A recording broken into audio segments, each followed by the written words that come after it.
Gaaffilee ciccimoo Yesuus Kiristoos irratti ka'an gaaffiiwwan kun deebii qabamoo hin qabu isa jedhuuf kan waliin ilaallu ta'a. Haga dhuma sagantaa keenyaatti nu faana bu'aasniin jecha chaanaalii keenya subscribe gochuun nu hordofaan affeerraa keenya.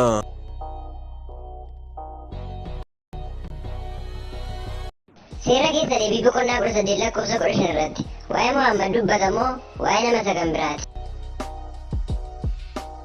Kun gonkumaa waa'ee Muhammad ta'uu hin danda'u. Sababni isaas Museen raajiin akka kootii isin gidduudhaa isiniif ni kaasa kan inni jedhee dubbate sanyii Israa'elootaa keessaa jechuudha malee sanyii Ishmaa'eel yookaan Filisxeemota yookaan immoo sanyii saba biroo keessaa miti. Egaa raajichi Museen jedhe kun eenyu? Raajiin akka Waaqayyo kaasu abdachiifamee ture kun Yesuus Kiristoos isa fooniin qomoo Yihuudaa hidda Daawit keessaan dhalatee mul'atedha. Yesuus Kiristoos nama ta'ee gaafa dhalatu amala waaqummaa isaa dhiisee dhufee nama ta'e osoo hin ta'in ulfina waaqummaa isaa dhiiseeti.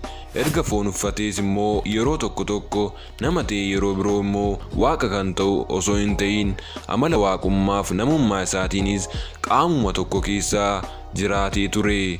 Sagalichi foon waliin walitti makame osoo hin ta'in foon uffate.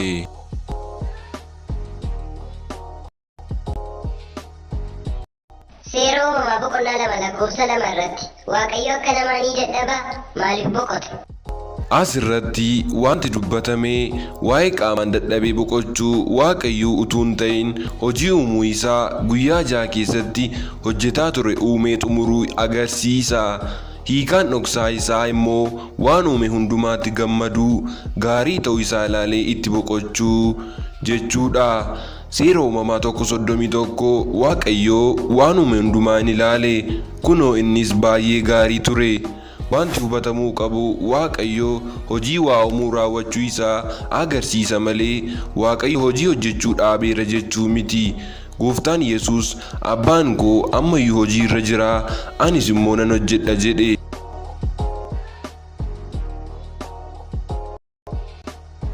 Isaayyaas 54 lakkoofsa 5 irratti inni si uume akka abbaa manaa siif hin ta'a jedha. Waaqayyo ni fuudhaa?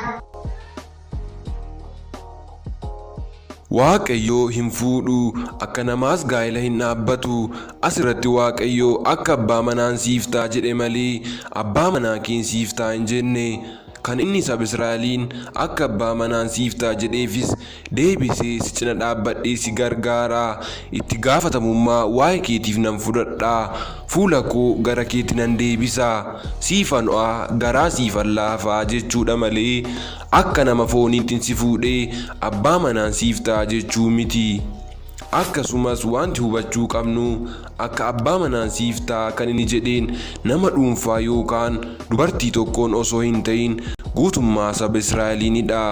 Hiikaan hafuura dhokataan isaa immoo hariiroo waldaan kiristaanaa yookaan amantootaaf Kiristoos gidduu jiru kan ibsuudha. Ergaa Phaawulos gara warra Qorontositti ergee isa lammaffaa boqonnaa 11 lakkoofsa 2 ani akka durba amanamtuutti Kiristoos abbaa manaa tokkichatti isin heerumsiifachuudhaaf kaadhimadhiiraa jedha.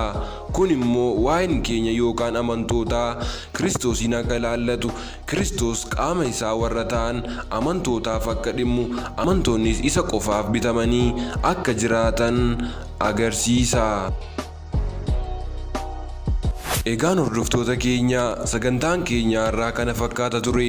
Haga qophii gaaffilee Yesuus Kiristoos irratti ka'aniif deebii isaanii jedhu 18ffaan walitti deebinutti nagaatti isiniin jechaa chaanaaliin keenya yeroo mara soora fuula keessaniif ta'u qabatee dhiyaata. Namoonni chaanaalii keenyaaf haaraa taatan subscribe gochuun maamiloonni keenya immoo like share isiniin jechaa yaadaaf gaaffii qabdan comment nuuf godhaan affeerraa keenya.